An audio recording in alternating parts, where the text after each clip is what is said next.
It is a prime ingredient that fuels the fires of imagination. Amid countless eons past, it fanned a spark ignited by a primeval author, chiseling arcane petroglyphs across a dim cave wall. This life-giving current once grew papyrus for paper and dried vibrant oils brushed over canvas. Carried across the land since before the dawn of time, it is the breath that gave rise to dinosaurs and has since walked on the surface of the moon.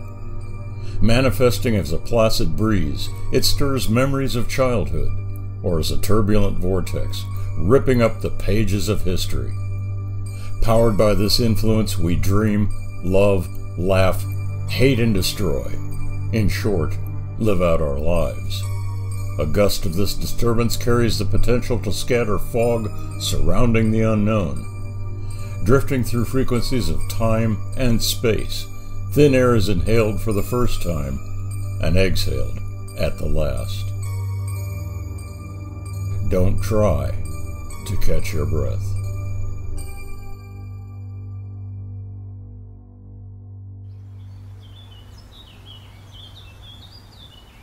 When I was a young boy, I used to like to take a pair of coins out into the country and lay them on top of a railroad track.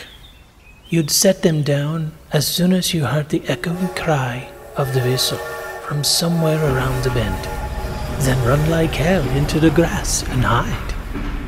The locomotive would thunder past, crushing the little pieces of bronze into oddly shaped paper-thin abstracts, somehow made magical by the simple act of transformation. Trains were like that for me. Unchained freedom, racing headlong down a track into who knows where. Although the path of a speeding train is always predetermined by two outstretched metal ribbons running between points on a map, I always wondered about the tunnels. Think about it. An opening through dense matter, dirt, and rock. A doorway that grants safe passage through otherwise untraversable space. Not dissimilar to the theoretical description used by scientists to explain the properties of a wormhole.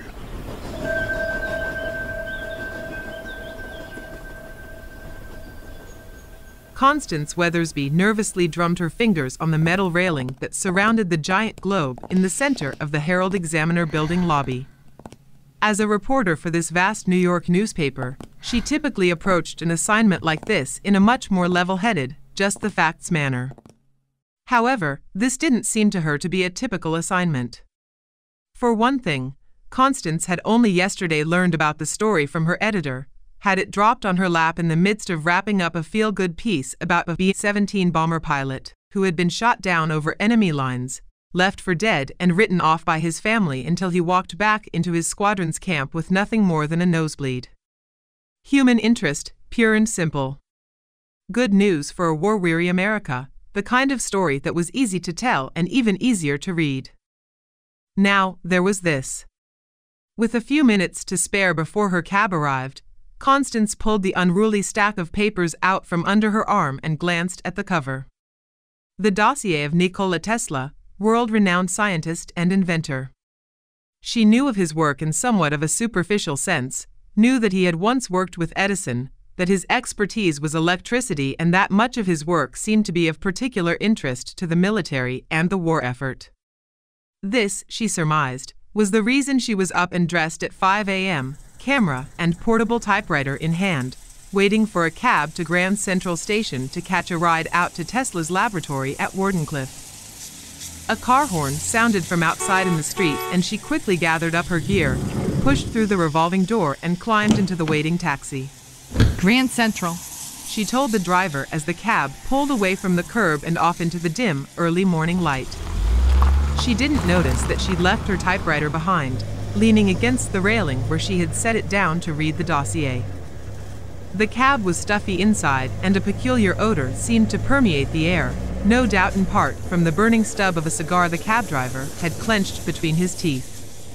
The driver's side window was open a crack, perhaps out of courtesy, more likely so a smoky haze wouldn't obscure the view of the road ahead. Constance rolled down the window beside her and looked out at the dim storefronts and twinkling lights of early morning New York as they raced by. It had rained the night before and the wet pavement glistened and reflected the cobalt blue dawn, almost magical if not for the smell venting out past her. As the taxi lurched and bounced its way across town toward the train station, Constance became aware of a curious sensation. At first it seemed like a mild euphoria resulting from the gentle breeze blowing in through the open window, paired with the low rumble of the engine and the soft hiss of tires on wet pavement. There was more to it, though. She had the very distinct feeling that, for whatever reason, she was now someplace other than where she should be. Similar to how it feels when you take a wrong turn and start heading down some never-before-traveled street. The hairs on the back of Constance's neck stood up and her heart began to race. Oddly, a quick glance at a passing street sign verified that the cab was, in fact, going in the right direction to Grand Central.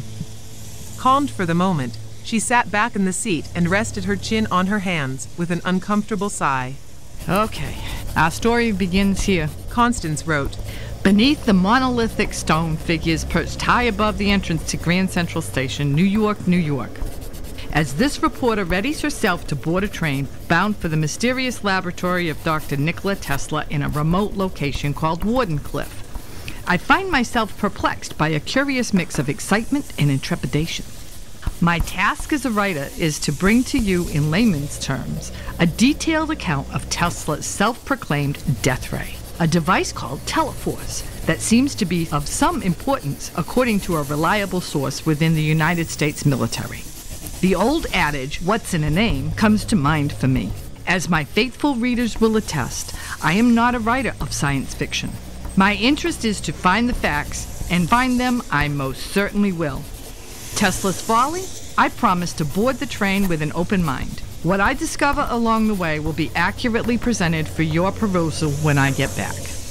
Unbeknownst to Constance Weathersbee, a most unusual automobile pulled up to stop just outside the main concourse leading into Grand Central Station. The driver of the vehicle, a frighteningly pale, bald man, dressed head to toe in black, watched as Constance folded up a small notepad and stuffed it into her coat pocket, then turned and passed through the entrance out of sight. The man pulled a small spherical device from the glove box of the car and pressed it to his ear. She's on her way to you now. All at once another car, a white sedan with New York Herald Examiner painted clearly on the side, careened around the stranger's car and screeched to a stop, perilously close to a group of pedestrians going into the station. A middle-aged man in a gray suit and fedora jumped out of the car with a small suitcase clutched tightly in his hand and bounded through the brass doors in the same direction that Constance had gone. After a moment, the mystery man opened his car door and stepped out. This is Lanfear again. Yes, he just arrived with the typewriter. Don't interfere, just observe. Satisfied, smiling, Mr. Lanfear removed the device from his ear and dropped it in his shirt pocket. Now, Miss Weathersbee, let's see how things turn out this time around. Constance! Hey, Constance, hold up, dear. It's Preston. The man from the white car was now sprinting across the vast room, having spotted Constance heading for the ticket counter.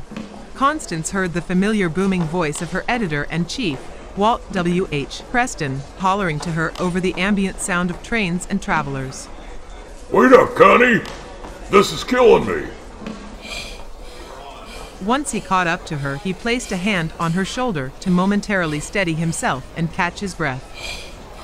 That was pretty impressive, W.H. I don't believe I've seen you move that speedy since the day they fixed the coffee machine in the newsroom.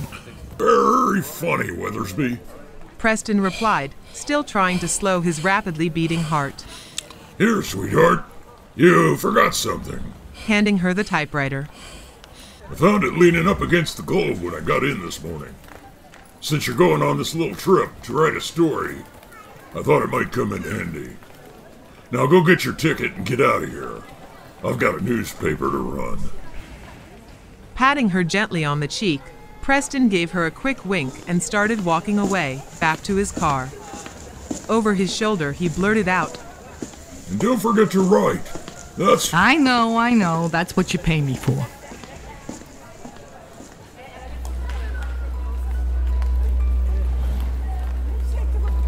Constance glanced up at the large brass clock mounted on a pedestal high above and near the middle of the crowded room. That odd sensation she had experienced during the cab ride was back, the sense that for whatever reason she was now someplace she should not be. The fear was back, cold and nameless like a gentle draft blowing out of a hospital morgue. Rather than feeling chilled, Constance's pulse started racing and she broke out in a sweat. Suddenly feeling as if she might faint, Constance slid out of her overcoat and draped it over one arm. Now seriously burdened down with too many carry-on items, she made her way over to a bank of lockers and jammed her coat and hat into one of them.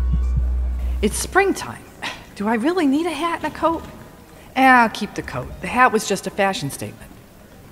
Smiling to herself, she pulled the locker key out of the lock and closed the locker, giving the handle a tug for good measure. Oddly, when she took another quick look at the clock, it still seemed to read the same as it had the last time, 5:31 a.m. Now worried that perhaps the clock wasn't working, Constance quickly collected her typewriter, brownie camera, and clutch purse and headed for the nearest ticket window. Now this is VIP service, she exclaimed to the ticket agent behind the window. Coming up on 6 a.m. on a weekday? I thought for sure that I'd be running down the platform to catch the train. The agent said nothing, simply continued with the business of taking her money, then opening an ink pad, pressed an old worn stamp into the ink, smacking it down on a ticket she had pulled from a perforated roll. Sliding the ticket across the marble-top counter, the agent said, Century Unlimited, Track 6. Departure time is 6 o'clock. No sooner had Constance picked up her ticket, the agent placed a closed sign on the counter, rolled the accordion door down, and switched off the light. If I didn't know any better, I'd say I must be the only passenger getting on the illustrious Century Unlimited. Feeling a bit put out, but anxious to hop the train and start writing her article, Constance walked off in the direction of the boarding platforms. Had she bothered to look a little more closely at the ticket the agent sold her, the sense of dread she had been feeling may have ratcheted up another notch. The ticket read NYC Grand Central Station and Wardenclyffe, and then in parentheses, Phobos, Mars.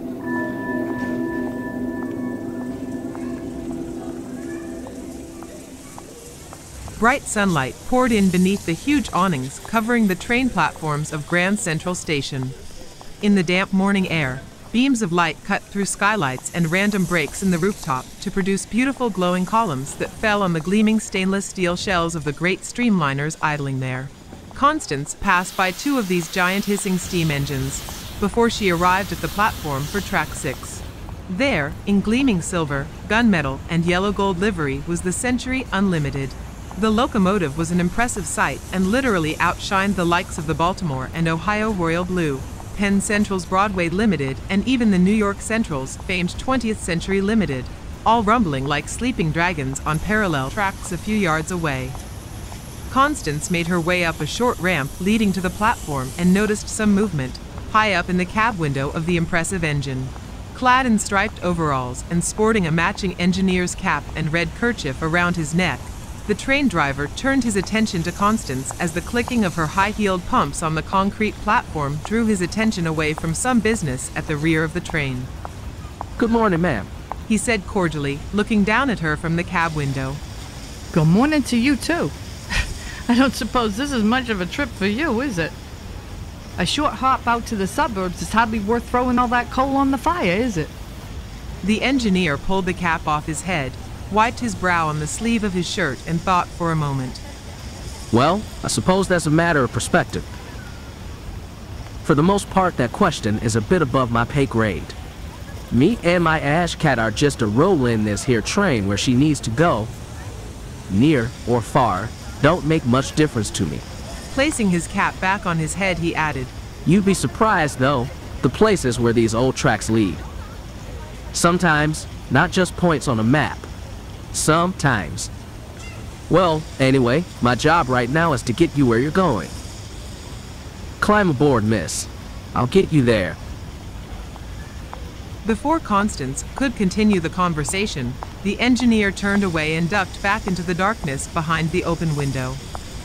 As Constance walked on, further down the platform, she saw the conductor waiting there for her to board. Oddly, not another living soul was there with her. That feeling was back, this time brought on by the thought that she was the only passenger getting ready to board the Century Unlimited. Even before Constance had crossed the distance to where the conductor was standing, he called out, "Miss Weathersbee, step on up. Climb aboard the Century Unlimited. My name is Malachi, and I'm the conductor aboard this mighty fine line. I understand that it's our job to deliver you safe and sound out to Nikola Tesla's laboratory at Wardenclyffe. Step into my silver chariot and find yourself a seat. I promise that they are all very comfortable. We'll be underway in no time, and we'll be getting you there on time." Constance chuckled. That last bit sounds like a tagline, but hey, if it's true, then fair enough. Constance held out her hand, and Malachi took it with both hands and shook it gently but firmly. "We're mighty glad to have you on this little adventure, Constance. Mighty glad." Constance drew her hand back, not knowing for sure how this complete stranger knew her name. Thank you. She replied nervously. Though, after all, it's just a little fact-finding mission for a story I'm writing. Interesting to be sure, but hardly an adventure. "Oh, now I don't know about that. He said, wrinkling up his brow. Anytime you hop the Century Unlimited, ain't no telling how far you might go. Up the steps with you now." Malachi took hold of Constance's arm and helped steady her as she climbed up to the landing between the cars. Tell me something, Malachi. The conductor looked up at her. Why am I the only passenger getting on your illustrious train? She glanced back at him from the doorway leading into the car, waiting for his answer.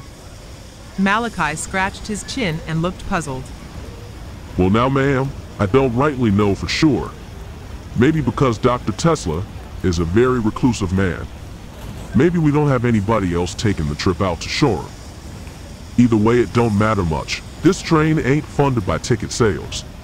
You might say that we are, part and parcel, fueled by the fires of the human spirit." With that, he turned and walking down the length of the train, shouted, "All aboard!" As if pushed by the utterance of the command itself, the Century Unlimited lurched to life and started rolling out of Grand Central Station. Constance boarded the train by way of a coach car and then made her way back through the dining car, finally to the last and perhaps most posh accommodation, the rounded observation car. Carpeted in a soft green and accented with swiveling burgundy chairs, the observation car was warm and inviting, the perfect atmosphere to begin writing her story. Constance picked out a chair near the front of the car that was situated next to a small wooden end table, just the right size for her typewriter. As the train rumbled ahead out of the large New York terminal, it started picking up speed, and the muffled, rhythmic clack-clack of the trucks on the rails started to diffuse some of the tension Constance was feeling over the oddness of the trip thus far. Rolling a piece of paper into the typewriter, she leaned back in the chair and turned toward the window to watch the city skyline shrinking slowly in the distance. Before she could speak intelligently about Tesla and his work, she thought she needed to spend a little more quality time sifting through the dossier. Opening the large folder on her lap, she leaned back and started to read. Back at the station, Mr. Landfair watched the Century Unlimited wind its way out of the station and down the tracks, into the distance. He watched until all he could see was a tapering wisp of whitish-gray smoke drifting up into the bright morning sky. After a moment, even the smoke had faded from view. Landfair walked back to his car and was about to get in and close the door when a voice from the nearby sidewalk said, "Say, mister, that's one fine automobile. I've never seen anything like it." Landfair turned to face a stocky, middle-aged man in a dark blue pinstriped suit standing there in wide-eyed wonder, staring down the car as if it were a scantily clad girl performing in a burlesque show. "What kind of car is that anyway? Not a Studebaker, is it?" "No, sir, it's not." Landfair replied as he climbed into the driver's seat. Starting the engine, then rolling down the window, he said, "This happens to be a Tucker torpedo, my good man. Only 51 of them were ever completed. Truly a pivotal moment in American automotive history." There was an air of distinction and perhaps a slight tone of melancholy in Lanfear's voice. "You have plenty of time to get on a waiting list for one. This is 1943. The cars won't be manufactured until 1948. With that, Lanfear shifted the car into gear and drove slowly down the road away from the station, leaving the man with a very bewildered look on his face. What does it matter? Lanfear thought to himself. His knowledge of the future is a drop of water in an ocean. Dr. Tesla and Miss Weathersbee? That is another matter altogether. Two parallel lines, each tracking the other's path, for the most part, along a singular direction like the hands on a clock. Identical? Hardly. To the naked eye, perhaps, rails are inseparable, the medium by which a train is able to span a distance between where we've been and where we're going. Then again, look closer. Minute imperfections in the shape and surface of the iron can result in strangely different vibrations, deviations, and resonances along the way that are not mentioned as a scheduled stop in the pages of a timetable. Sometimes, the tunnels and switchbacks take a passenger on an unforeseen detour, a sidetrack into one of those out-of-the-way places, a depot, found along the fringes of thin air. By now, the Century Unlimited was rocketing across the New York State countryside, and the view outside Constance's window was nothing more than a motion blur of grass green and sky blue. No matter. Constance was not concerning herself with the scenery at that moment. Right now, here, on the last page of Nikola Tesla's dossier, she found herself completely dumbfounded. According to this document, which she took at face value to be a factual account, Tesla had moved his experiments to Wardenclyffe in 1902. Because of inadequate funding for his continued work, he had been forced to sell the laboratory in 1917, nearly 30 years ago. After the demolition of his eccentric Wardenclyffe Tower and his Teleforce experiments had come to an end, he moved to Milwaukee, Wisconsin, where he worked for a brief time with Alice Chalmers. In 1934, he had moved to New York, where he had been a tenant of the New Yorker Hotel to this very day. He was 86 years old and in failing health. Constance closed the dossier and placed it on a nearby chair. What am I doing taking a train to Wardenclyffe? She thought. The man lives in the New Yorker Hotel, across the street from my apartment. Like a wave washing over her, panic and fear had now firmly set in, and she felt as if she might just drown in it. The feeling she had during the cab ride earlier was spot on. She was going somewhere she should not be going. This train ride was most certainly a wrong turn. Why had Preston sent me on this wild goose chase? He gave me the dossier. He had to have known all of this was very, very wrong. Constance flipped back through the pages that were concerned with Tesla's tower. She had been sent out to do a write-up on his experiments with Teleforce, and the tower, it seemed, was very much at the heart of that matter. Not wanting to return to the paper empty-handed, Constance composed herself and decided that she would write as much as she could on the train and then return to the city to verify the facts in person with Tesla. Focusing her mind completely on her work, she started typing, and the panic slowly subsided. One way or another, this Tesla fellow was a killer-diller story, and she decided she wanted the byline more than she wanted to give in to the heebie-jeebies. As Constance continued to dig deeper and deeper into the strange and solitary life that was Nikola Tesla, she could see a pattern forming. Time and time again, he had theorized about the powerful, primal forces of energy and electricity. Throughout his life, he had known incredible successes and life-shattering disappointments. He had been regaled as a genius and dismissed as a charlatan. Through it all, he never lost sight of his boundless curiosity and his tireless quest for a better world. Not only known for his achievements in science, Nikola Tesla was said to have been very handsome and quite the ladies' man in his day. Ultimately, however, romance eluded Tesla throughout his life, and in the end, love and companionship gave way to frequency and resonance. For better or for worse, Nikola Tesla made work the focus of his life, and now, near what was most likely the end, his only love was for a most unusual white female pigeon. As the story goes, the bird flew in through the open window of Tesla's hotel room, and in her eyes, he said, he saw a light more intense than any charge of electricity he had ever conjured in the laboratory. The bird died in his hands. Tesla somehow knew that his life's work was finished. Quite unexpectedly, Constance realized that she was crying. A tear fell from her cheek and splashed across a faded photograph of the bird. Had it not been for Malachi pushing open the sliding metal door of the car to bring her a cup of coffee, she might have noticed that a name had been written in Tesla's own hand, along the torn and weathered edge of the picture. It said simply, Constance. She became aware of a stillness inside the observation car and looked up from her work. Outside the window next to her chair, she saw that the train had indeed come to a stop and was situated in the middle of a vast, grassy meadow that seemed to extend out to the horizon as far as the eye could see. Surprisingly, she also noticed that it was now late afternoon. Now that's odd. What is this? Constance whirled her chair around and saw Malachi standing in the open doorway between the two cars, looking out across the same vista she had seen.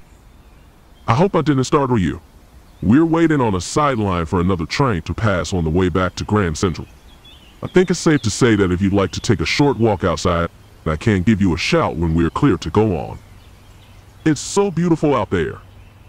You should at least take a minute to stretch your legs. Constance stood up from her chair and realized that she was a bit stiff. All right, Malachi. But promise me you're not just whistling Dixie. I'd hate to walk the rest of the way. Malachi chuckled. No, ma'am, I will not leave my VIP passenger behind. Malachi held her hand as Constance stepped down and then watched her walk out into the field a short distance from the train. Enjoy yourself, Miss Weathersbee. I'll be back in a few minutes to get you, and we'll be on our way. Okay. Take your time. I think I could easily stay here for a while. Constance walked in the warm sunlight, through short tufts of grass, clover, and an occasional dandelion. A gentle breeze blew across her face, and she closed her eyes. When she opened them again, she looked down and noticed the glowing stalk of a large dandelion in front of where she was standing. She knelt down beside it and, reaching out, lightly tapped the stem. The seeds lifted up and drifted away, carried by the wind. A thought resonated, a notion that these seeds, floating off in all different directions, were much like life. Each of us tap at the stem of our everyday lives and watch where the currents of change take us. She wondered at the possible destinations. For the seeds. For herself. For Nikola Tesla. Somehow, in some way, it seemed that wherever the century unlimited was taking her, that course was intertwined with something or someone else. As the last seed drifted up into the darkening sky, Malachi called to her from the train. All aboard, miss. We should arrive at the Shoreham station around nightfall. Returning to her chair in the observation car, Constance looked down at the piece of paper in her typewriter, considering the title she had given the story. After what she had learned about the man and all of his achievements, eccentricities, hardships, and frailties, was this new technology, this teleforce, folly? Simply writing these words in a vacuum seemed extremely unfair to Mr. Tesla, at least without giving him the opportunity to defend or even demonstrate the concept in person. Constance rolled the page out of the typewriter, crumpled it into a ball, and tossed it on the floor. Folly or not, let's wait and see. It's time you have a voice, Mr. Tesla, and I want to be that voice. Feeling fatigued from the stress and confusion of the day so far, coupled with getting up early to catch the train, Constance moved her typewriter to the chair next to her and closed the lid. The lights inside the car were now brighter than the sunlight coming in through the windows, and she decided that a short nap before arriving at Shoreham Station might be in order. Constance kicked her shoes off and propped her feet up on the table, closed her eyes, and a few minutes later was fast asleep and dreaming.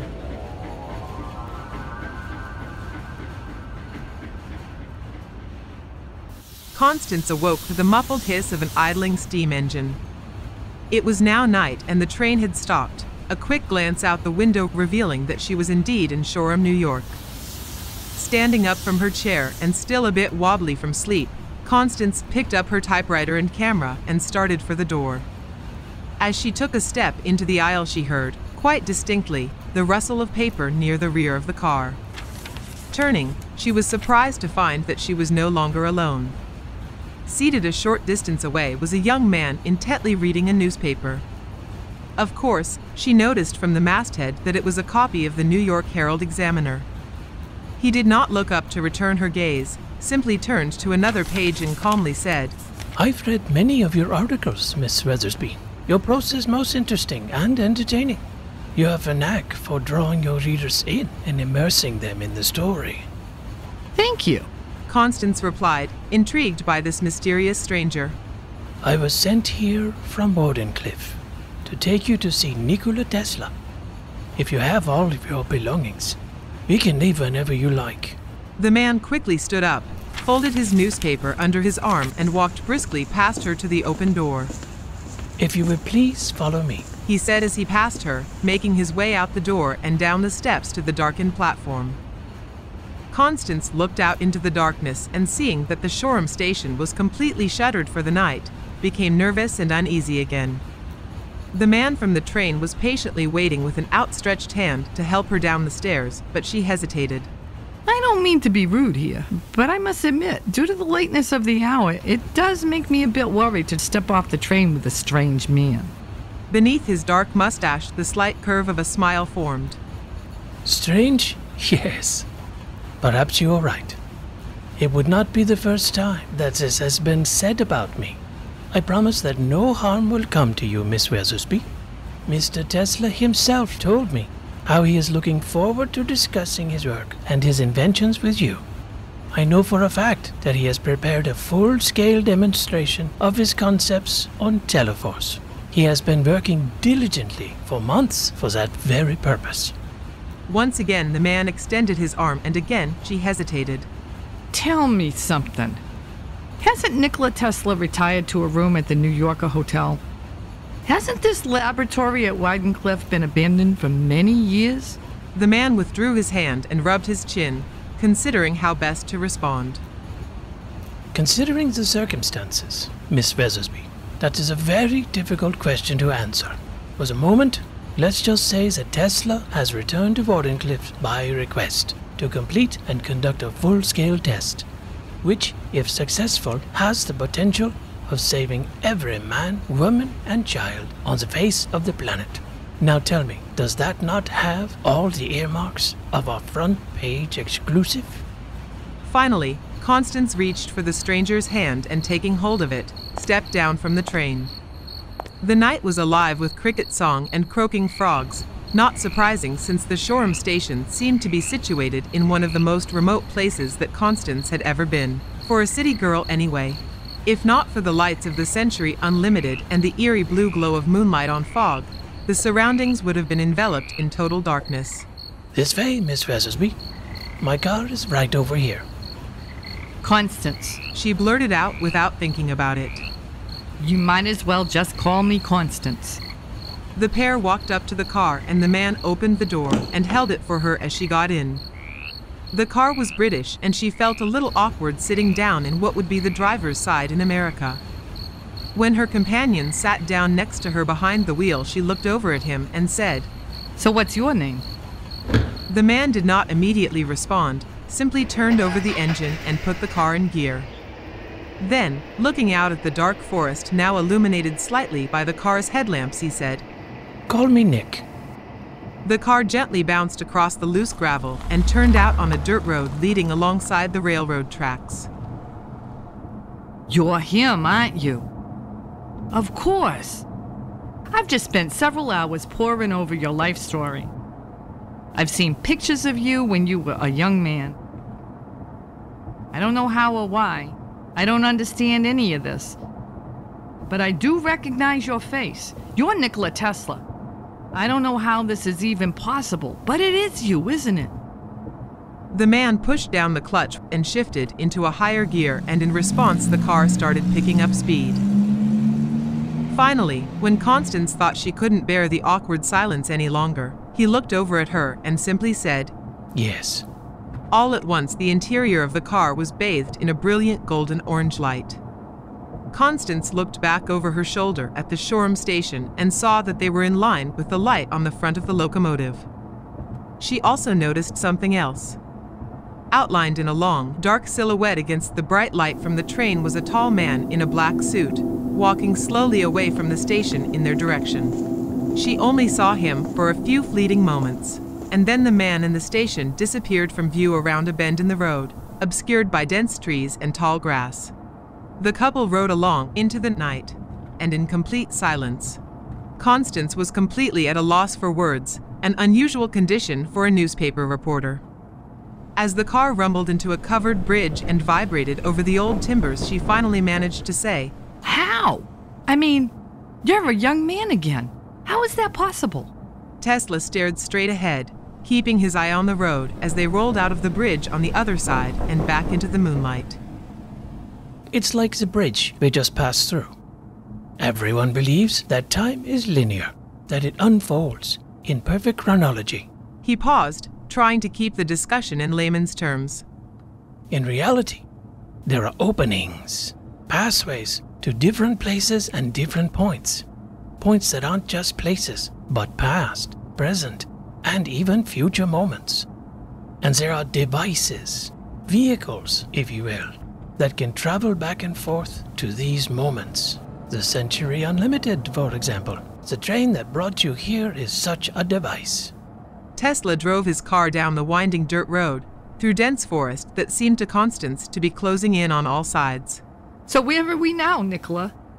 What year is this? What if I want to stop this ride and get off? Tesla looked at her and noticed that she was near tears. Taking his hand off the gear shift, he took hold of her hand and squeezed it gently. I'm sorry that all of this is frightening you, Constance. Trust me, you need not be frightened. You are here now for a very special purpose. At some point in time, it was decided that you should be the writer of the story that is like no other. Not now, not ever. You and I have been brought together for a reason, as I understand it. To repair a flaw in the fabric of time.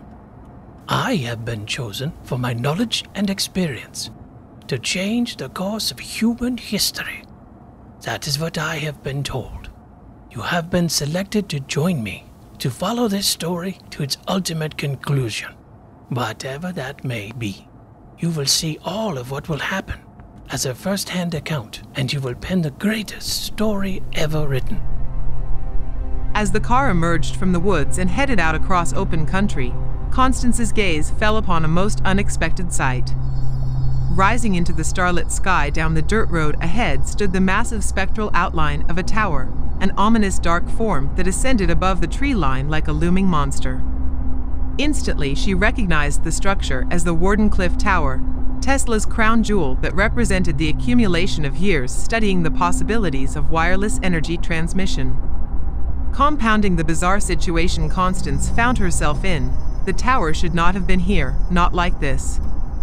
Just as Tesla himself had long ago abandoned these remote grounds, the Wardenclyffe Tower had been torn down in 1917 and hauled away for scrap.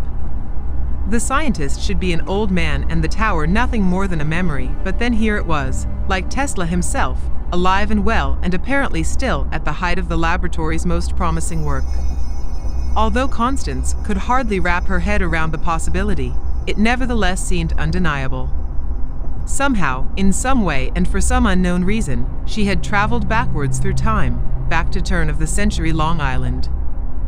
While the Jaguar rolled slowly down the lane next to the laboratory, Constance took a moment to look over and size up the man who rode next to her in the driver's seat. In the dim moonlight filtering through the trees beside the car, darkness and light danced across his face, and she saw, not a mad scientist, not a broken-down old man, but rather a handsome gentleman, thoughtful, kind and infinitely understanding. Instead of feeling trapped inside a frightening contradiction, Constance now felt safe, here, not because the situation was any less nail-biting, but because she was no longer facing this dread in a vacuum. Tesla pulled the car off to the side of the path near the laboratory entrance and switched off the motor. Thank you, Nikola. Tesla seemed surprised and replied, For what, my dear? She timidly placed her hand on his shoulder and looked into his dark and mysterious eyes for a long, silent moment. Up until now, it was all I could do to maintain my composure. Ever since this morning, I could tell that something wasn't right. Call it woman's intuition, or maybe a reporter's keen sense that there was a story lurking right around the corner. Either way, I'm not too proud to admit that I was really scared. Then there you were. You held my hand, you helped me off the train, and in less time than it took to drive here, you explained away everything scary and helped me to understand. I hardly know you, but already I can tell. You are indeed a remarkable man, Nikola Tesla.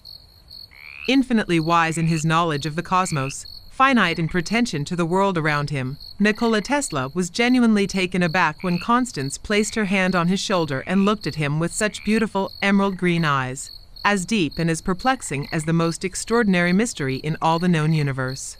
Her touch was electric, like a stream of current more powerful than anything he had ever felt. I've known who you are for such a very long time, Constance. I have never missed a single article you've written. On the last day of my life, I held your words in my hand, and in a vision, like a beautiful white bird, I saw you flying away from me with my very last breath. In my old age, I had your memory to hold, dearer to me than any prestigious award or recognition from my peers. I have loved you ever since. An evening much like this one, a moment when I held out my hand and assisted you off a train in the moonlight. Tesla smiled at her and lifted his hand to a curl of her hair, lightly brushing it away from her face. Come with me, Constance. Come with me, and together we will change the future. Nikola, can you tell me how all this got started? The pair walked slowly along the path leading to the laboratory door. Tesla paused and stared off into the dark woods for a moment before responding, collecting his thoughts. They call themselves chronologers. They are not human, not alien either. I mean, not in the sense that they are extraterrestrial. If anything, they seem to come from above our plane of existence. Yet they seem to me to have an earthbound origin. What I mean is, the entire reason for being seems to be to watch over us, watch over the human race. However, in some way, they are not held to the limitations of linear time like we are. Moving backwards into dim, dark past or far into the distant future is no more challenging to them as the act of walking across the street. So the train I'm riding, the Century Unlimited, it's being operated by the chronologists? In a way, yes. The locomotive, the cars, the actual hardware are not time machines or anything so fanciful as that. The chronologers use these methods of transportation to give ordinary people a way to travel through time. You see, these beings, these chronologers, can only observe the events of human history. Sometimes a series of events take place incorrectly, out of sequence. Since a chronologer cannot interfere, he seeks out someone who can, a human. You and I are now two such humans. There's more. Much, much more. I will explain everything to you, Constance, soon. For the moment, let's go inside and I'll give you a tour of my laboratory. The couple stood in the doorway to the lab as Tesla turned a key in the lock. While she stood waiting, Constance became aware of the distinct flapping of wings, distant and indistinct at first, but definitely coming closer. Upon hearing the sound as well, Tesla left the key in the door and walked back out away from the building, looking up in the direction of the rooftop. Good evening, my dear. Come down. I have someone here I'd like you to meet. Constance was concerned that perhaps her newfound companion was delusional until all at once a beautiful white pigeon glided down into view from the roof and perched itself on Tesla's raised hand. The pigeon sat motionless as he reached into his coat pocket and produced several small crumbs of dried bread. The bird tilted its head and eagerly pecked at the tiny morsels.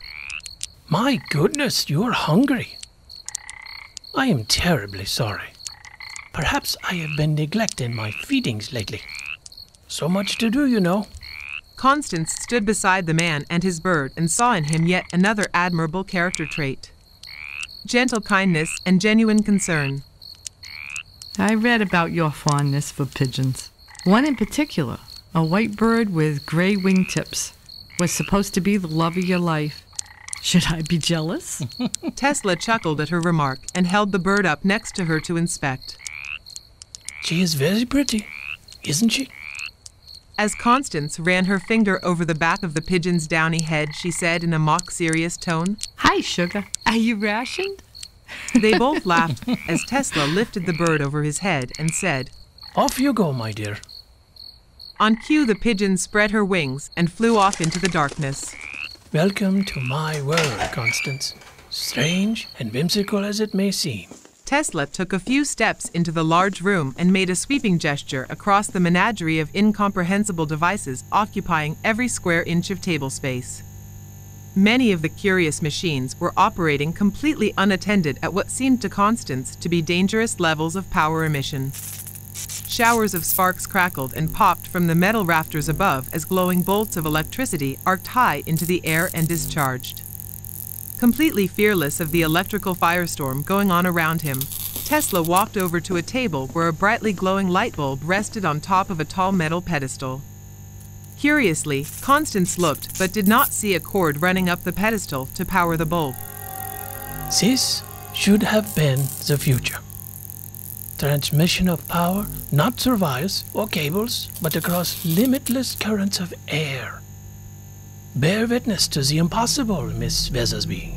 As he spoke, he reached up and lifted the light bulb and its threaded socket off of the pedestal and held it up to his face.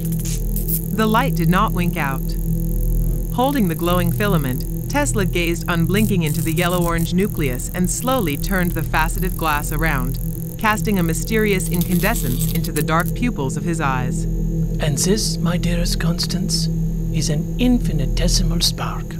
An ignition that this small example implies is so far-reaching that it has brought the chronologers to my humble vestibule in search of a single solution to fend off the extinction of mankind. Tesla carefully returned the wireless light bulb to its resting place atop the pedestal and made his way around a maze of electrified widgets to a phonograph situated on another table a short distance away. This too showed no sign of a power cord or any other kind of wiring, and yet, when Tesla placed the needle down on the surface of the record, the shiny black disc started to spin and music started to play. Tesla turned and smiled at Constance, once again extending his hand to her. May I have this dance? He said, bowing. Of course you may.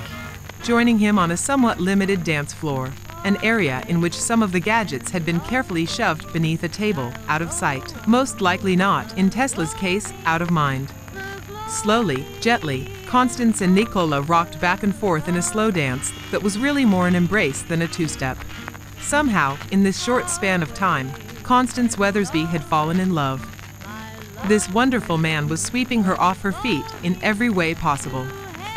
Handsome, vastly intelligent, and so very charming, he held her in his arms, and she felt as though this is where she had always belonged.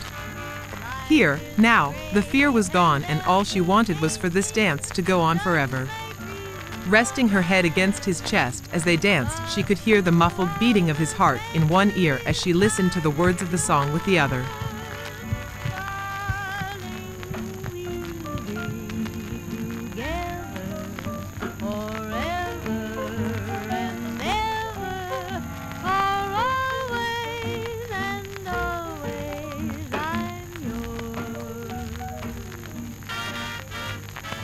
As the song ended, Tesla turned to lift the needle from the record, but Constance said, Wait, Nikola. Please? Will you dance with me just one more? Of course I will, Constance, but not here. This room is stuffy and it smells of ozone. Let me show you to my balcony. There's much more room to move around, and the view is magnificent. Constance leaned in close to him and gave him a kiss on the cheek, leaving a bright red lipstick mark that was barely visible on his face as he blushed. Lead on, Mr. Tesla, she said quietly in his ear. Tesla closed the lid on the phonograph and picked it up by the handle. Off we go, my dearest Constance, to the tower for one more dance. The intricate superstructure of the tower plunged skyward as Constance stood below it and looked up. She was not particularly afraid of heights, but in this case, a single series of stairs framed by not much more than a thin metal handrail seemed a bit risky, especially at night. Even bathed in the light of a full moon, the climb looked like it could be a bit precarious. You sure about this, Nikola? Please don't worry, Constance. As long as you are with me, you will always be safe. I will never let you fall. Constance looked back at him and then up the long column of steps. Alrighty then. No reason to flip my wig. Besides, if I can climb all these stairs, you should have plenty of proof that I am no dead hoofer. Constance winked at Tesla and started up the first flight of stairs. Tesla called out after her, You're the best dancer I've ever met, Constance, and the only girl I will ever share my dance card with. As Constance neared the top of the staircase, she looked out across the surrounding landscape. Nikola was absolutely right. The view from up here was breathtaking. She could see all the way out across Long Island below, and in the cobalt blue sky above there were a million stars. As she climbed the last flight up to the massive platform at the top of the tower, she looked back and saw that Tesla was only a few steps behind her. The pair walked out from the stairwell and into the middle of the vast surface. Carefully, Tesla placed the record player at his feet, and holding the needle poised, he asked, Any requests? Constance stepped up to the phonograph and took the needle out of his hand, setting it down on the same track he had played in the laboratory. Play our song, Nikola. I want to dance with you. Always and always. Constance and Nikola started to dance, illuminated in the phosphorescent moonlight, beneath a canopy of stars and suspended high above a rolling panorama of trees. There, serenaded by chirping crickets and croaking frogs and with music resonating from a wireless phonograph, Constance closed her eyes and made a wish that this moment never had to end. It's perfect! Holding her a little tighter, Tesla smiled and kissed her on the forehead. Almost perfect, Constance. There is one more detail astray. Reaching into the breast pocket of his coat, he produced a small metallic control box with a single red button in the center of it. Pointing up at the framework of the tower that formed a cathedral-like archway above their heads, he pressed the button on the box, and the metal beams burst into a glowing blue web of electricity that flickered and trembled until it surrounded them on all sides. Constance could feel a tingling sensation on her skin and noticed that strands of her hair were levitating like a fuzzy blonde halo around her head. When Nikola reached up and ran his hand around the tips of her floating locks, tiny bolts of static blinked like fireflies beneath his fingers, and Constance giggled. Tesla closed his eyes and kissed her, a long, passionate kiss that carried with it the power to change both their lives forever. From somewhere off in the distance, a white bird opened her wings and glided off to some unknown destination. Constance was first to notice someone standing down by the laboratory looking up at them. As Always and Always finished playing and faded into the static hiss of the needle spinning at the end of the record, she saw that this strange man was now walking toward the base of the tower. Nikola, who is that? Tesla glanced down knowingly and then looked back at her. That would be a chronologer.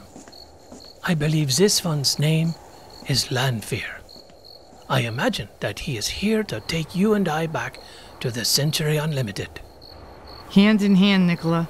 I can face any future as long as I know that you'll be there to face it with me. Tesla held her hand in response and replied, No matter what the future has in store for us, Constance, please know that you have profoundly and single-handedly altered the life and times of Nikola Tesla. Regardless of how time may have unfolded for me before your arrival, history will now reflect a much different mirror image of the man than it once did. To think, all I had to do was travel through time. He winked at her again and then gently tugging her in the direction of the stairs, he said, The future awaits, dear Constance. We are about to make history. Mr. Lanfear drove Constance and Nikola from Wardenclyffe to the Shoreham station in his car. Like some kind of otherworldly tour guide on a theme park ride through space and time, he made sure they boarded the train and even acted as signalman, waving a brilliant green signal lamp, beckoning to the engineer to stoke up the coals and get underway. Back aboard the Century Unlimited, Constance and Nikola sat down together in the lower level of the Vista Dome car and looked out at the Shoreham depot as it slowly passed by the window and out of sight down the track behind them. As the train started picking up speed, Constance felt a peculiar sensation of very rapid acceleration, far faster than any train she'd ever ridden on before. Gripping the crushed velvet arms of her chair with both hands to keep from slipping off and falling to the floor, Constance glanced over at Nikola and saw that he too was holding on for dear life, thought his expression conveyed a look of absolute wonder. She could tell by looking at him that he was having the time of his life. When he noticed her eyeballing him, he rested his hand on top of hers and wrapped his fingers under her palm. Faster and faster still the train rocketed headlong through the dark woods around a long sweeping curve in the track ahead. Constance saw a tunnel looming at the base of a large mountain. No sooner had she noticed the opening in the rocky cliff, the locomotive roared into the passage and disappeared from view. As the rest of the cars vanished one by one into the tunnel, Constance closed her eyes so as not to see herself being swallowed up by this dark unknown. Without benefit of eyesight, her other senses became keenly acute. From outside the car, she plainly overheard the shrill whistle from the locomotive as it echoed into the narrow confines of rock that surrounded them. Then, all at once, every sound stopped. When Constance opened her eyes again, she could have never imagined the scene that would be unfolding outside her window. Not solid rock, but brilliant blue-green bands of light raced by, in a blur, so fast that they seemed to form a solid glass tube through which the train glided without so much as a hint of friction. Beyond the wall, barely visible past the glowing opacity of the tunnel, were stars. Tiny points of light glittering against the ebony backdrop of space. Behind her, standing motionless against the window frame, stood Tesla, seemingly unfazed by the spectacle through which they traveled. Noticing that she had finally opened her eyes, he said, They call it a wormhole. Somewhat silly term, really. It's a hole or a shortcut that connects two separate points in space-time. Tesla was holding a piece of Constance's typewriter paper, and as he spoke, he was folding the paper in half. Imagine that Wardenclyffe was here, on this side of the paper. Turning the paper over, he pointed to the other side and said, Over here, we have, let's say, another world. Not Earth, a different planet entirely. Tesla paused and took a fountain pen out of his pocket and with a quick jab, pushed it through both sides of the paper. My pen is the Century Unlimited. This, my dear Constance, is how the chronologers can observe and analyze every moment of our existence. This is also how you and I are to repair a flaw in the fabric of time. Tesla walked down the aisle to the end of the car where a narrow staircase extended up into the Vista Dome, a glass enclosure like a large bubble on the roof of the car. Let's go up here. Not the view from my tower, but still, where's a look? Come on, Constance.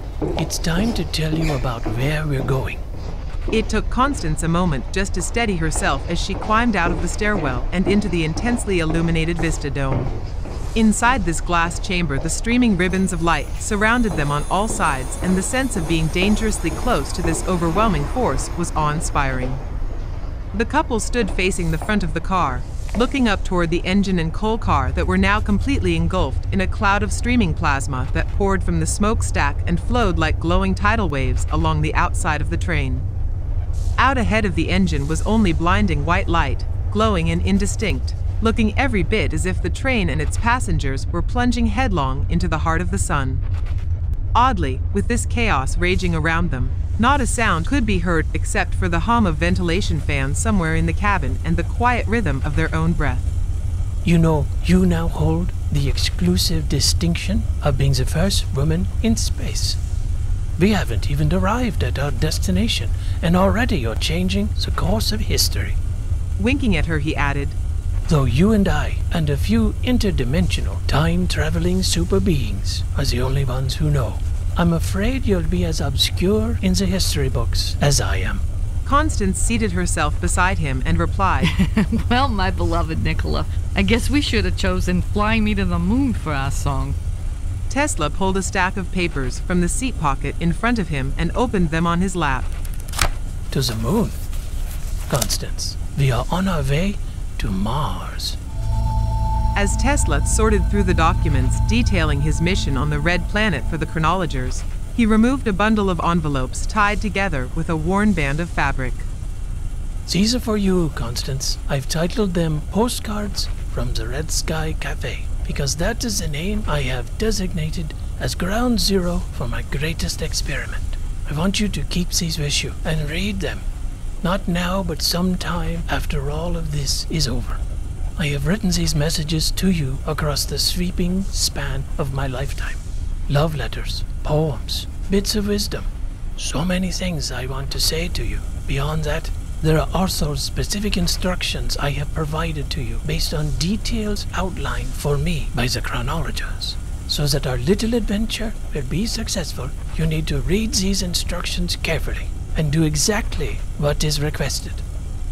Once we arrive on Mars, you will detrain at the Vals Mariners station in the heart of the largest city on the planet.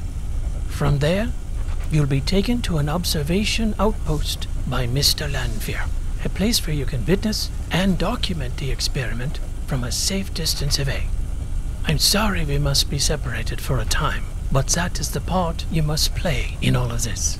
A look of sadness washed over Constance's features, and she leaned over and hugged him tightly, pushing many of the papers off of his lap to the floor of the car. Don't leave me, Nikola. Please don't leave me alone. Tesla wrapped his arms around her, and they held each other for a long, silent moment. If you promise to read everything I have written to you in these messages, and you do your absolute best to see them through, I promise that I will never, ever leave you. Once our task is complete, we will most certainly be together throughout all time. Tesla pulled a small strip of paper out from under the cloth band, turned it over, and handed it to Constance. It read simply, Always and Always. How well versed are you in Greek mythology? Are you familiar with Phobos? Offspring of Aphrodite and Ares, twin brother of Deimos? Constance was watching Nikola intently, hanging on his every word, but unfortunately, ancient Greek was not a subject she knew much about, and she shook her head no. No matter. As the story goes, Phobos was the personification of fear to the ancient Greeks. In our case, the perfect metaphor. From a storage compartment beneath his chair, Tesla produced two small spheres. The larger of the two was painted bright orange and appeared to have shapes etched around its surface depicting mountains and large open deserts. This is Mars. Tesla then held out a much smaller spherical object that was seemingly pitted and distorted with numerous craters. To Constance, it closely resembled a shriveled-up olive that had soaked too long in a martini glass. And this is Phobos, a small moon in orbit around Mars.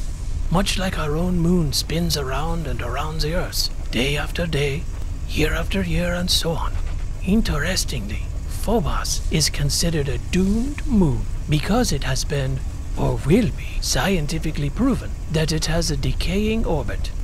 Eventually, in an estimated 50 million years or so, Phobos will collide with Mars, or be shredded to rubble and form a ring around the planet. Tesla raised the marble-sized moon up in front of his face. 50 million years. Safe to say a few years out from our next stop on the red planet. He then took the small moon and dropped it. The tiny fragment struck roughly against the model of Mars, causing a sizable dent. Why then is Phobos about to strike the planet's surface on May 31st, 2124? The Century Unlimited roared out of a tunnel opening in the side of a brightly colored orange mountain, out across a massive trestle structure high above a deep valley at VS Mariners, Mars. Even as this alien vista unfolded before them, Constance and Nikola continued to discuss this bizarre scenario that was only hours now from unfolding. About 10 years ago, the chronologists came to me asking for my help. They surmised that if I modify my teleforce beam to act as a repulsor, I alone held the key to the survival of the entire human race. Tesla seemed almost frantic now, trying to impart every scrap of knowledge to help Constance tell this story to whoever might listen. By 2098, a process known as global warming had all but devastated the surface of the Earth, first submerging great land masses beneath the sea, and then by uncontrolled cloud cover that plunged the Earth into a new ice age. By the time people realized this process had become irreversible, there was little choice left for humanity but to colonize Mars and try to build a future here for a dying race. Little by little, people were shuttled, as many as possible, to build a large underground facility that could support life and become a point of origin to begin terraforming. Just as it seems there was hope, something shattered Phobos out of its original orbit and sent it crashing down. Tesla stopped speaking for a moment and rested his head in his hands, visibly shaken. I have seen the aftermath. The chronologist took me forward in time to a point moments after the catastrophic impact. None survived. None. Over the course of a decade, the chronologists have shuffled me back and forth between Earth and Mars on the Century Unlimited to construct a second tower that is 5 times larger than the one at Wardenclyffe. The idea being that if strategically placed below the point of impact, a massive repulsor beam will effectively push Phobos back out into space, perhaps even out of Mars' orbit, where it will never be a threat to anyone again. Today, Constance, we will put this theory to the ultimate test. Construction of the tower was completed during my last visit to the Red Sky Café, and now the moment of orbital shift is only hours away. Constance looked out across the vast red-orange valley of rocks in utter disbelief. The last time I heard anything about Mars, it was being broadcast by Orson Welles at the Mercury Theater, and that gave me the jitters. No hostile aliens that I've encountered here so far. It seems the only thing they have to fear is fear itself. Also, a big chunk of rock named Phobos. The engineer cracked the seal on his pressure suit with a loud hiss of escaping oxygen as he initiated a power-down sequence on the dark matter propulsion system. The Century Unlimited shuddered momentarily as the distorted ripples of altered space-time faded to background levels. The train glided down pristine rails, high above the orange desert surroundings, on approach into Valles Marineris station. Wisps of brightly colored dust kicked up on either side of the train, stirred for the first time since a Martian storm had scattered it there many months ago. As the train continued to decelerate across the long bridge, the engineer tugged on a cord dangling from the roof of the cab and a loud bell rang in response. Constance had been so focused on watching the extraordinary contour of the Martian surface that she was completely unaware of the spectacle looming over the crest of the mountain ahead like a colossal eyeball staring down at them. Noticing something odd out of her peripheral vision, Constance turned her head and looked up. There, suspended in the air and filling most of her field of view, was Phobos. With a gasp, she scrambled out of her chair and stumbled to the back of the Vista Dome. Tesla followed after trying to reassure her. Constance, it's all right. Really. He said, holding her. I know it looks insurmountable. Believe me, I felt the same way the first time I saw it. Tesla held her tightly as she mustered the courage to risk another look. Nothing could have prepared her for the appearance of this misshapen alien moon. Phobos wasn't round. It was almost egg-shaped with a massive crevasse across more than 2/3 of the visible surface. How, Nikola? She looked into Tesla's eyes. How can you stop something like that? Kissing her on the forehead and glancing up at his adversary, he said, How can I not? Although they were all dressed in unfamiliar clothing, Constance was grateful to see people. Lots of them. The Century Unlimited rolled into the brightly lit station, and the simple fact that she could no longer see Phobos would have been relief enough, but now there were people just like her, all up and down the long corridor outside. The metal-on-metal screech of the locomotive braking and easing to a stop did not seem to draw the attention of anyone. On the contrary, Constance noticed that everyone was running, for the most part in the same direction, toward a large moving staircase that led down deeper into the mountain. They're evacuating, Tesla said as he watched the organized chaos taking place around the station. History has shown that it will be an inaccurate safety measure. This, he gestured at the window, is the reason I am here. Even before the pair could gather all their belongings and make their way back down to the main floor of the car, the platform had become completely vacant. Constance grabbed Tesla's hand and started for the open door leading to the platform, but Nikola stood firm and did not follow her. Pulling her back inside, he said somberly, This is where we have to say goodbye, dearest Constance, for only a little while anyway. Knowing this time would come, but not wanting to face it so soon, she threw her arms around him and hugged him tightly. I love you. I love you too, Constance. I always have.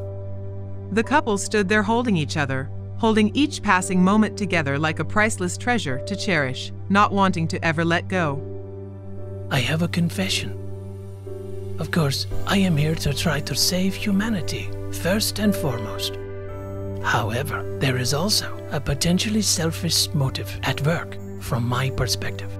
Constance felt tears welling up in her eyes, but wanted to stay strong for him, so she summoned her most confident tone and asked, What's that, my love? Tesla released his hold on her, took her hand and kissed it, and then looking up with a wry grin said, If this works, I won't have to spend my golden years doting over a pigeon named Constance.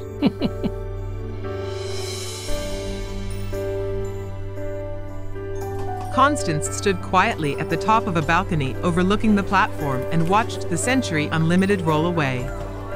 Through a veiled mist of tears, she watched each car disappear into a small tunnel on the far end of the station wall.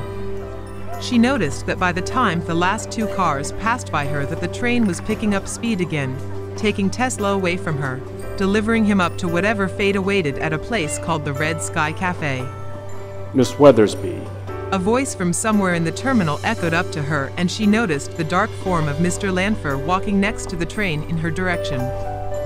I realize how difficult this must be for you. There aren't too many people in all of human history that have fallen in love in an afternoon, spent a precious few hours together, and ultimately experience what feels like a lifetime by each other's side. I am envious. Lanfer stepped lightly on to the closest step of the moving staircase and glided up in her direction like a ghostly specter. If not for his casual demeanor, the sight of this being, this chronologer, would have been quite overwhelming. However, since he held the only answers to the possibility of bringing Nikola back to her, she fought back the revulsion that was clawing at the back of her mind to let out a scream. He continued, You see, we chronologers cannot experience these esoteric things. Love, hate, anger, or fear. All of the qualities that make you human. As he arrived at the top of the landing, Lanfer glanced at the bundle of envelopes that Constance held tightly in her hands. I see you have the postcards. That's good. I don't know how much Tesla told you about them, but I will add, these notes from him and your ability to act on them will ultimately determine the destiny of your race, as well as your precious Nikola's destiny, not to place too fine a point on it. Lanfer grinned, a frighteningly unnatural grimace that spanned from ear to ear and remained slashed across his pale face like a knife wound for far too long. Now, if you will accompany me, I will take you to a place where you can observe these proceedings from a safe vantage point. Lanfer drifted silently past her and headed down the corridor in the direction of what looked to Constance to be a glass elevator a short distance away. Constance marveled at the strange technology that she now found herself surrounded by. Standing in a cylindrical glass tube, She watched layers of bright orange dirt and rock pass by her as a shiny metal pedestal lifted her up to some unforeseen level of this vast Martian complex. In the usual awkward silence that always seems to occur in an elevator, Constance felt compelled to make conversation while they waited. So, Mr. Lanfear, is it? You say you can't experience emotion? That must be terribly tragic. Lanfear had his back turned toward her as he responded. Not so as to have any influence on another life. Chronologers or observers. We catalog. We watch for anomalies in the proper flow of time. We have no real power to influence anyone or anything. We look for and find flaws in your history, but we are all but powerless to effect repairs. Lanfear folded his hands behind his back and sighed. To actually make repairs, we must enlist the help of flesh and blood human beings like yourself. Ironically, we can find ways to help humanity circumnavigate disaster, but ultimately, only humans have the power to control their own destiny. The pedestal suddenly rose into bright sunlight, a rounded glass building surrounded by an iron cage with a curved transparent door on one side. Lanfear said, Under normal circumstances, you would need a suit to walk out on the Martian surface. As long as you stay with me, this is not the case. The lift stopped and the doors parted in response. Lanfear extended a long, bony arm in the direction of his car. After you, Miss Weathersbee. Much of the surface of Mars was impassable, the sand littered with vast fields of rough stones and great slabs of rock jutting from buried mountains older than measurable time itself. Any one of these obstacles should have made the journey a futility, yet Lanfear seemingly possessed a knowledge of the surrounding topography that was unlike anything human. With the precision of a veteran race car driver, he weaved in and around places that would have been far more practical to traverse by air. At one point during the course of their drive, the car made a close pass to the massive tower that Nikola had constructed here on Mars. As Constance looked longingly out of the window, knowing that he was just a short distance away, she heard a static crackle coming from the Tucker's dashboard transistor radio. After a moment, the static cleared, and in its place, Always and Always started to play. Realizing the significance, Lanfear slowed the car so that the entire song could play out before they veered off in a different direction. Constance first noticed several bright flashes of light as Lanfear pulled the car to a stop in front of a tall glass observation tower many miles away from Ground Zero. Lanfear opened the door for Constance and she stepped out of the car, but what she saw over Lanfear's shoulder made her completely forget where she needed to go next. Violently flickering bolts of energy were now dancing up into the sky from the top of Tesla's tower. So powerful were these streams of energy, Constance could see that the arcs were actually reaching altitudes high enough to be dancing across the pitted surface of Phobos. After several moments, the unimaginable current of electricity started forming a glowing crescent shape around the bottom edge of the moon that looked to Constance like a massive, white-hot plate that the moon seemed to be resting on, much like a flower on top of a stem. Snapping Constance out of a momentary trance, Lanfear said calmly but commandingly, There isn't much time. Please, Miss Weathersbee, if you will, accompany me to the tower. I apologize for the inconvenience of climbing so many stairs. Lanfear called out as the pair circled higher and higher. This tower was constructed at Tesla's request and is not powered by any form of electrical current. Every bit of energy that can be generated out here must be directed and used to power his Teleforce deflector beam. Stop beating your gums and keep moving.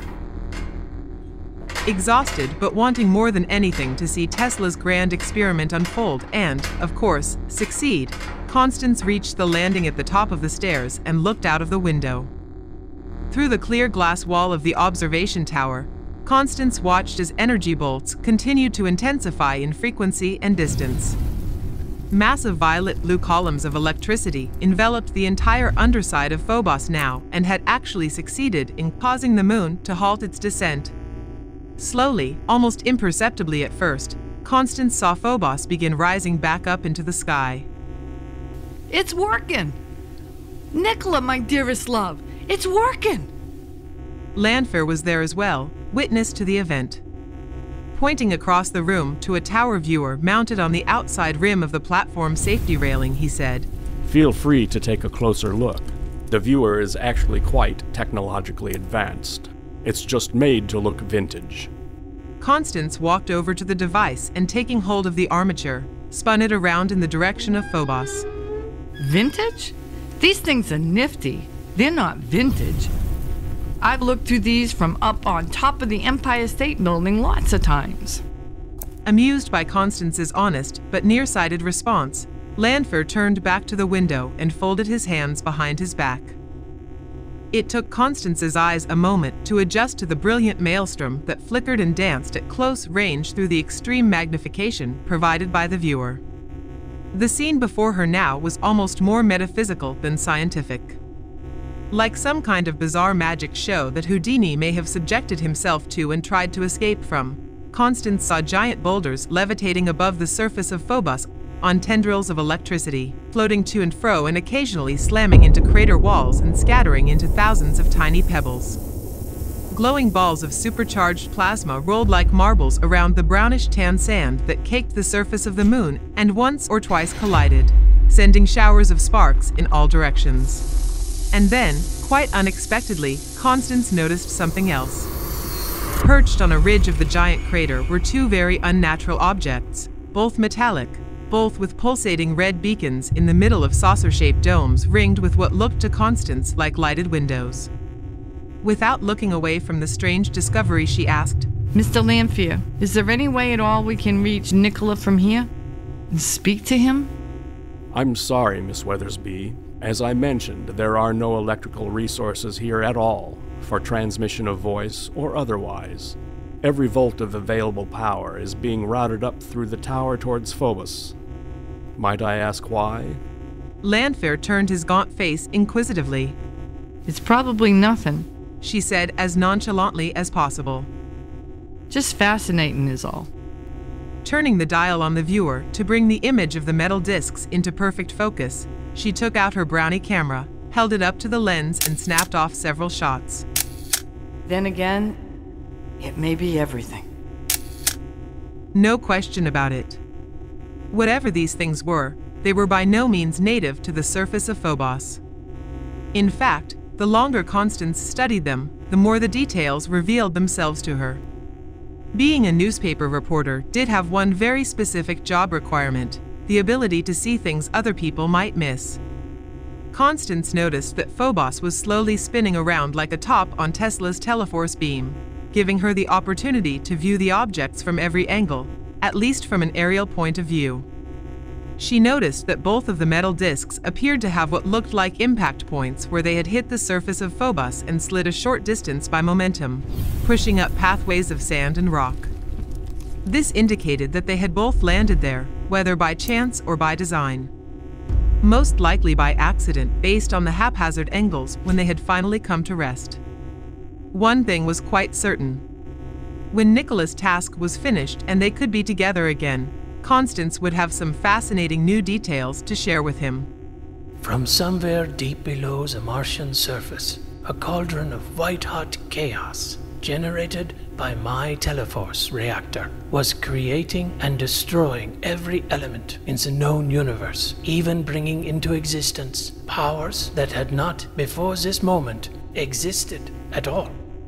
Tiny spheres floating on tendrils of interconnected matter and energy. New universes, in and of themselves, branching to other universes, like infinitesimal wormholes, leading to places forever unseen.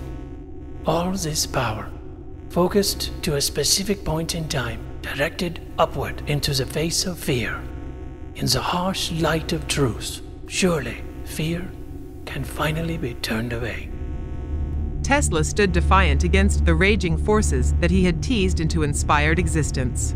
From a distance of no more than a mile, he gazed up into the tangled web of light and marveled at the intricate patterns that formed and faded as they danced around the crossbeams of his tower. Energy, the likes of which only God could have imagined, was now spinning wildly like a cyclone into the starlit sky, wrapping around Phobos in a brilliant cocoon of light. Levels of static electricity in and around the red sky site had reached such a fever pitch that the sand around the tower floated like a layer of orange water, flowing out from the tower base in concentric ripples.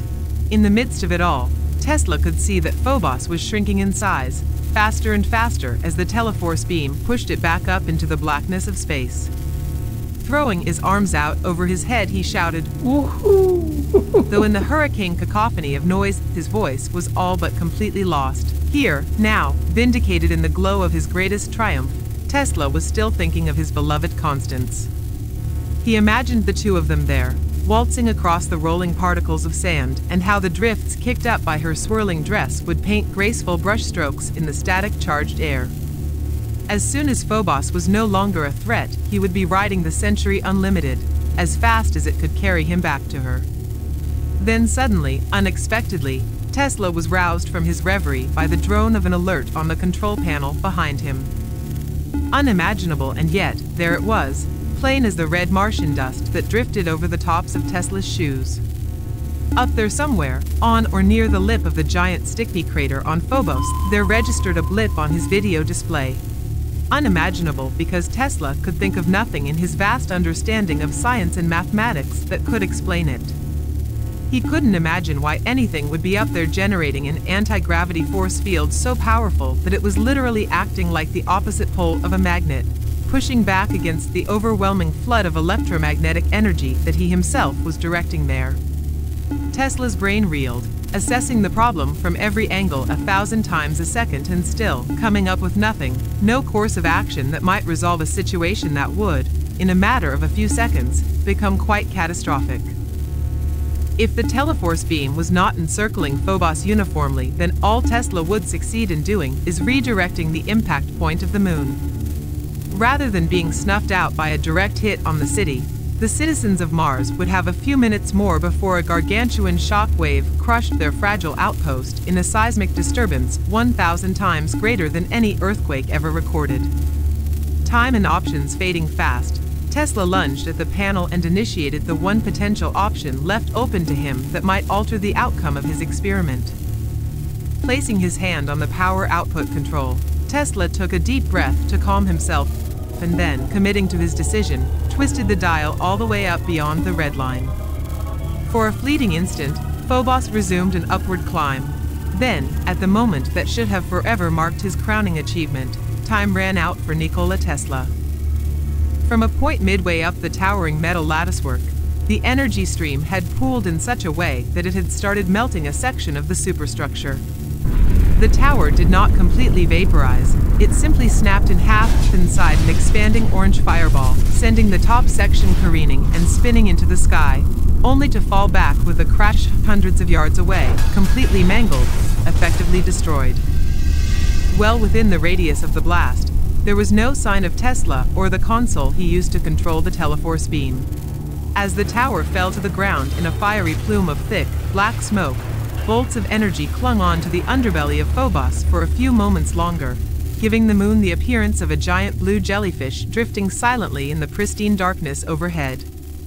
As the energy dissipated, bands of blue sparks fanned out in a circle like sparkling rings around the doomed satellite, and then even those winked out.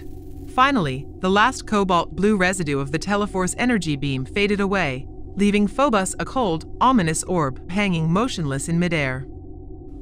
Constance wept. She wept for the love that would never be.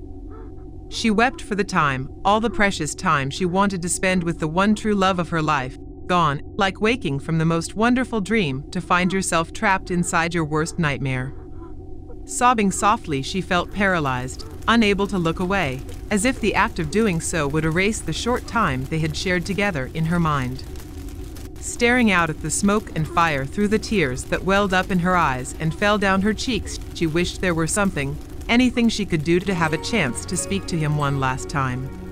I would tell him how proud I am of him, how he risked so much. Mr. Landfair heard her and turned to listen as she continued. I would have told him that I would be by his side forever, that he would never be lonely again. I would have celebrated his triumphs and consoled him in his defeat. Was it so much to ask, Mr. Landfair? Would it have made so much difference in your perfect chronology if two people could have fallen in love and lived out a lifetime together? Why did you bring him here if you knew it was gonna fail? Why did you introduce him to me if there was never any hope for us? Wiping her eyes, she looked at Lanfear in anger. Unshaken, even a bit nonchalant, he responded, Because he is the only hope for humanity, Miss Weathersbee. Without him, everything you are, your entire race, will all be gone without a trace, snuffed out here on Mars. Constance was confused by his response. You speak of him in the present tense. In case you hadn't noticed, the teleforce beam failed. His tower just exploded. Obviously, Nikola Tesla is dead, yes. Perished in a massive explosion near the base of his test site at the Red Sky Café. However, Miss Weathersbee, aren't you forgetting something? Constance still didn't understand what he was getting at. Forgetting something? No, I don't think so. What am I forgetting? Lanfear walked up beside her. Nikola Tesla is dead. Here. Now.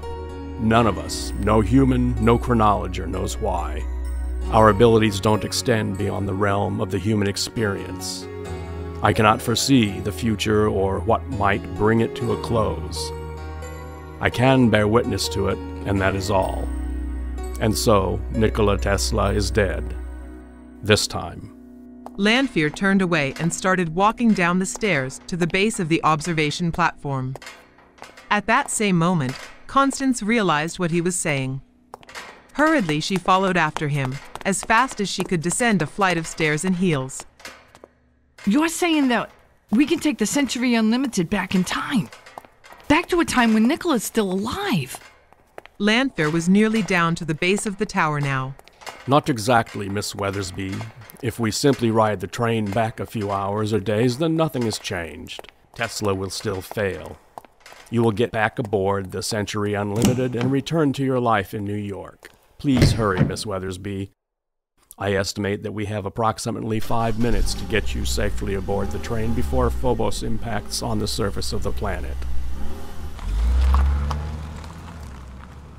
Mr. Lanfear raced across the surface of Mars at a dangerous clip, dodging some of the same obstacles they had encountered on the way out to the test, and now a considerable amount of new ones, hurled in their path from the tower explosion. At the point when they passed close to the test site, she pleaded with Lanfear to let her stop and look for his body. There is no time, Miss Weathersbee. I am sorry. Besides, if we succeed in returning you to your point of origin, it is very possible, in fact, highly likely, that there is nobody lying out there in the sand. What you see here will not come to pass. In that case, step on it, Lanfear. I got a train to catch. The last thing Constance saw of Mars as she looked back out the window of the observation car was Phobos, falling toward the city, a flaming fireball that would bring about the extinction of mankind. Not if I have anything to say about it, she thought.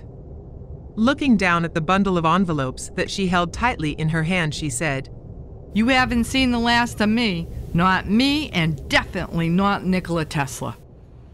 Constance awoke from a deep, restful sleep and looked up into the wonderfully wise and caring face of Malachi. Good evening, Miss Weathersbee. I brought you a nice hot cup of coffee, and I took the liberty of setting up your typewriter over here by the window. My guess is you've got your work cut out for you. Constance yawned and then, sitting up straight in her chair, took a moment to stretch her arms. Yeah, Malachi, you're absolutely right. Oh, quite honestly, it's hard to believe now, though. Like I was on the train and fell asleep. It was all just a dream. Constance held out her hand and took the cup from Malachi. Taking a sip, she said, Thank you, kind sir. You are most certainly welcome, my dear. Turning toward the door of the car, he said, This all works out.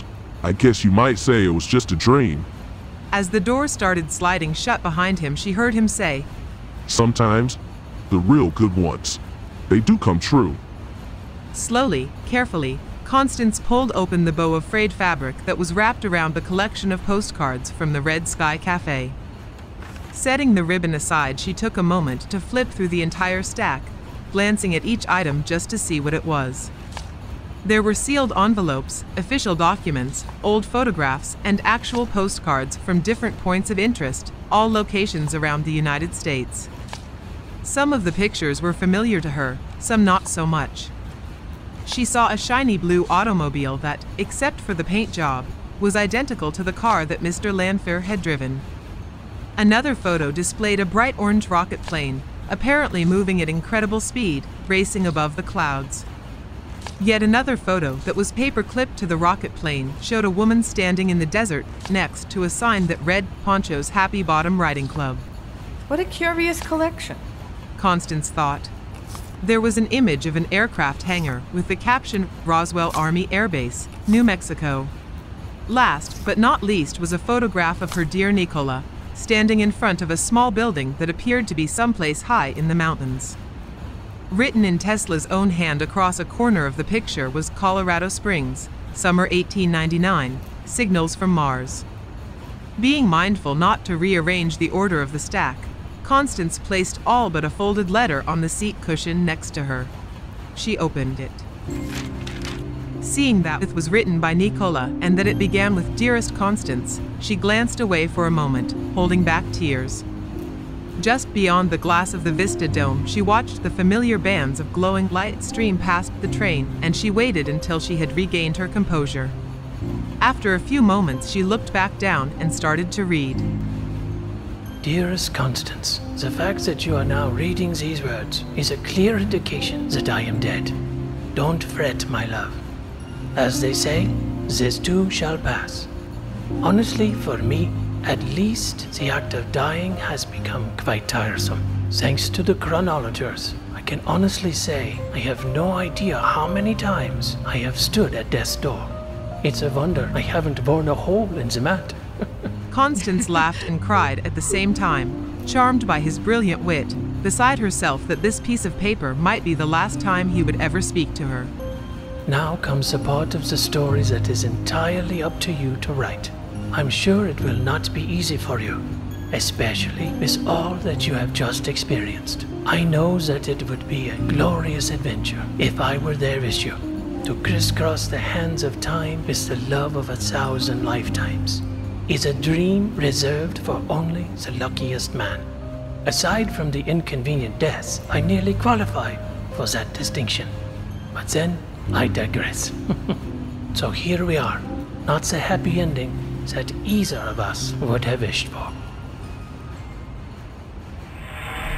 The Century Unlimited suddenly burst out of the tunnel and was instantly surrounded by the lush green New York countryside. The rhythmic clack-clack of the wheels against the rails had returned, reminding Constance that her journey to Wardenclyffe and beyond had nearly come to an end. Ahead of the train, she could see the New York City skyline. She also noticed something else, a tiny white dot floating down from the sky and then gliding above the length of the train until finally it passed close by her window, a brilliant white pigeon with gray wingtips. No sooner had the bird appeared than it was gone down the track behind the last car. Returning her attention to the final few lines of the letter. Time flies, doesn't it, my love? Ever onward. Spend some time back here where you belong. When you're ready, come looking for me. I promise I will be waiting throughout all time, saving the last dance for you. Constance gently folded the letter and held it against her heart as the Century Unlimited carried her home.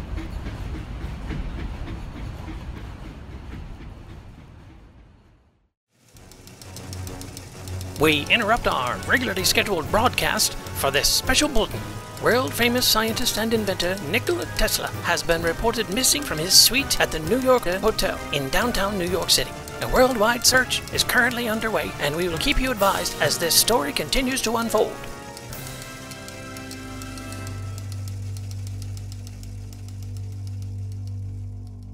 No comment here. Some tables turned, perhaps. A brilliant scientist goes missing, an obvious departure from what was, or is. But then, how would anyone realize that this is any different from how history turned out yesterday? Clearly, Two parallel planes of existence now separate that elusive little item called reality. You and I know where he is, or was, don't we? For the time being, however, sharing this story in the pages of newsprint would be considered folly, the collective fodder of nonsensical science fiction. For the time being, Constance Weathersbee will have to keep the truth to herself. No easy effort for the star reporter of a major metropolitan rag. The answer, it would seem, remains guarded, spelled out in the scattered puzzle pieces that make up a set of postcards from the Red Sky Café. Fragments of an answer to how and why Nikola Tesla has vanished into thin air.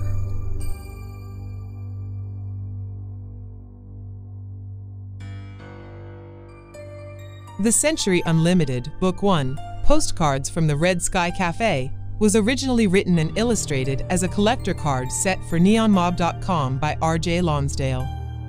Original music and audio production by Mark W. Wood of Wood Media Studio Incorporated. The voice of Nikola Tesla was performed by Mark W. Wood. The voice of Constance Weathersbee was performed by Nancy Cooper Wood.